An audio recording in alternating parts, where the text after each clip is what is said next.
Happiness for Beginners by Katherine Center. Helen Carpenter, a 32-year-old first-grade teacher, is determined to reinvent herself.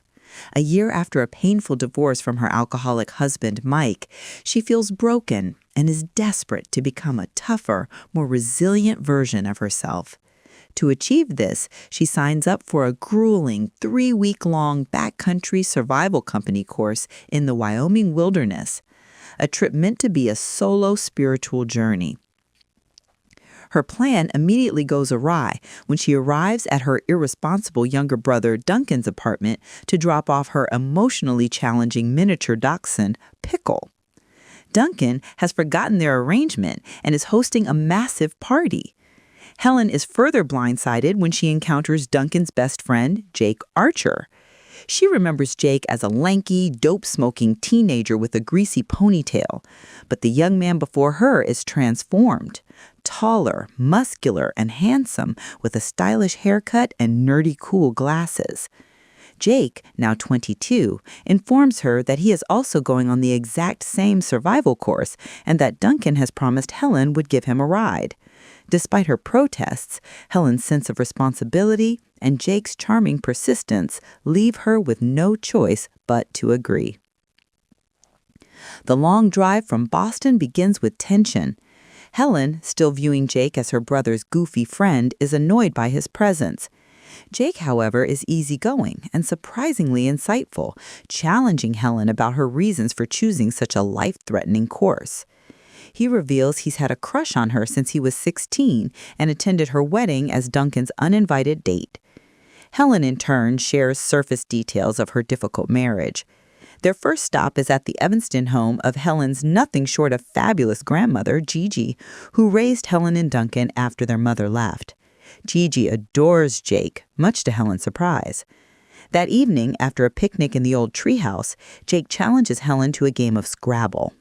The stakes are high.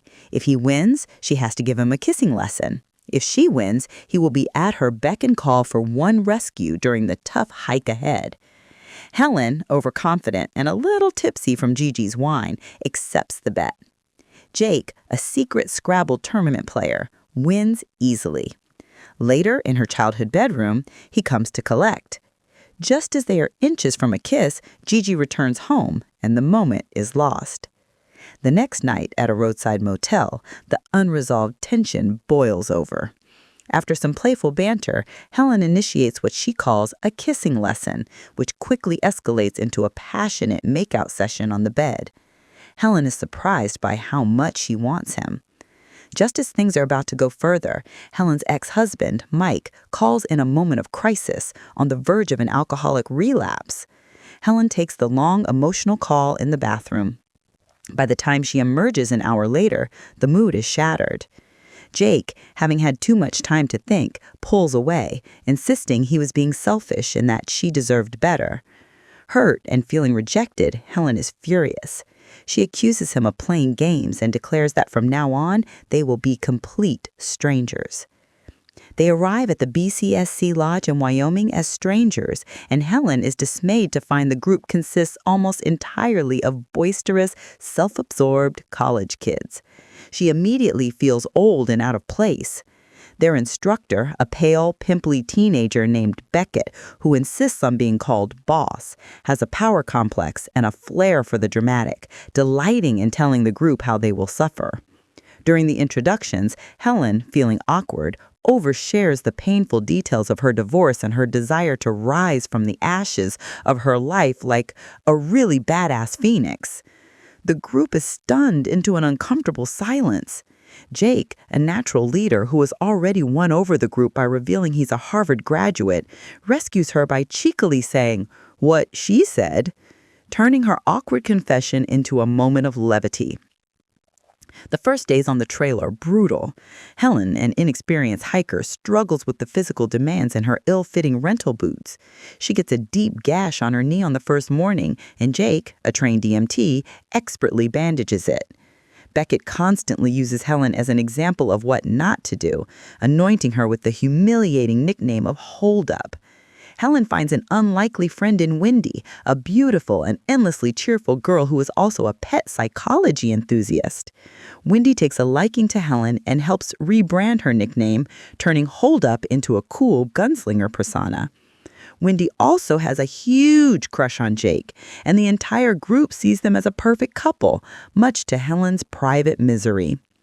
The trip takes a dangerous turn during the solos, a 24-hour period where they hike in smaller groups. Helen is placed in a group with Jake, the arrogant Mason, nicknamed Flash, and a ditzy sorority girl named Dosey. Mason, ignoring the map, leads them off trail on a shortcut. They become hopelessly lost. Helen, who has a surprising knack for reading contour maps, is forced to take charge. After a grueling 4-hour bushwhack, she leads them back to the trail, only to find the stream they need for water is at the bottom of a deep ravine. Jake volunteers to retrieve the water, but on the treacherous path down, he falls and loses his glasses. Panicked and nearly blind without them, he's on the verge of a breakdown when Helen finds him. In this moment of crisis, he confesses his secret. He has retinitis pigmentosa, a degenerative eye disease, and will be completely blind within a few years. This, he explains, is why he gave up medical school and is embarking on a year of world travel to see as much as he can before the light goes out. He also admits he faked his medical report to come on this trip, partly because he knew Helen was going and worried she'd get herself killed. As Helen kneels on the rocky ground to search for his glasses, she accidentally breaks them.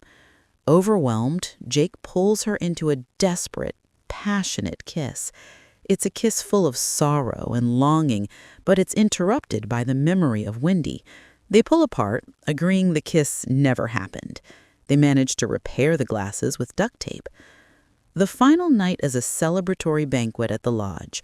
Before the party, Wendy gives Helen a daisy chain for her hair, predicting she'll win one of the 3 coveted certificates of merit. At the party, Helen feels the sting of her loss when the certificates are awarded to Jake, Wendy, and the injured hiker Hugh, who receives a sympathy vote. Feeling utterly defeated, she tries to slip away, but Jake catches her. He explains that he and Wendy are not a couple. The kiss she saw was a rain check from a game of truth or dare. He's about to confess more when he is hoisted onto the shoulders of the other guys and carried back to the party as prom king. Heartbroken, Helen flees the lodge that night, driving through to Gigi's house. Alone, in the same motel room they'd shared, she almost calls Jake, but stops herself. The next evening at Gigi's, after an emotional dinner where Gigi reveals a painful secret about Helen's mother's past, Helen prepares to attend the bar mitzvah of her high school ex-boyfriend's son. She's dreading it when Duncan shows up unexpectedly, carrying a large cooler. He confesses that he checked Pickle out of the vet to care for her himself, but the dog tragically died of a sudden illness. In the cooler, on ice, is Pickle's body. In a party dress and heels, Helen digs a grave in Gigi's backyard. The shared grief is a bonding moment for the estranged siblings, and Duncan agrees to be her date to the bar mitzvah. At the party, they run into her ex, Dave, and his wife, Darcy. After an awkward but cathartic exchange, they discover the party is a dud because the hired party motivator canceled. Darcy begs Helen, a great dancer, to save the party. Initially refusing, Helen has a change of heart. She and Duncan take over the dance floor, and with their goofy, made-up dances, they miraculously get the entire room of awkward teens and grandparents dancing. Having triumphed, Helen decides to slip away, feeling a familiar ache of loneliness. As she heads for the exit, she collides with someone. It's Jake. He is not in Colorado with Wendy. He came back for her. He explains that a pocket dial from Helen, in which he heard her singing with abandon, made him realize he couldn't leave her. As they talk, they get stuck in the hotel elevator. Trapped together, Jake confesses everything. He has loved her for 6 years. His feelings for her are an addiction he can't kick, and his only real problem is wanting her. Helen, in turn, admits she loves him horribly too. They share a profound kiss just as firefighters pry the elevator doors open to reveal the entire party, including Duncan and Gigi, staring down at them. The crowd cheers. Duncan shouts, "Kiss her, buddy! You've earned it!" Jake pulls her in for a final public kiss, sealing their beginning. In the epilogue, Helen reflects that life is full of sorrow, but it's also full of joy. She chooses to hold on to the happy memories, ending her story in the elevator with Jake at the start of their life together, knowing that whatever challenges his future holds, they will face them together.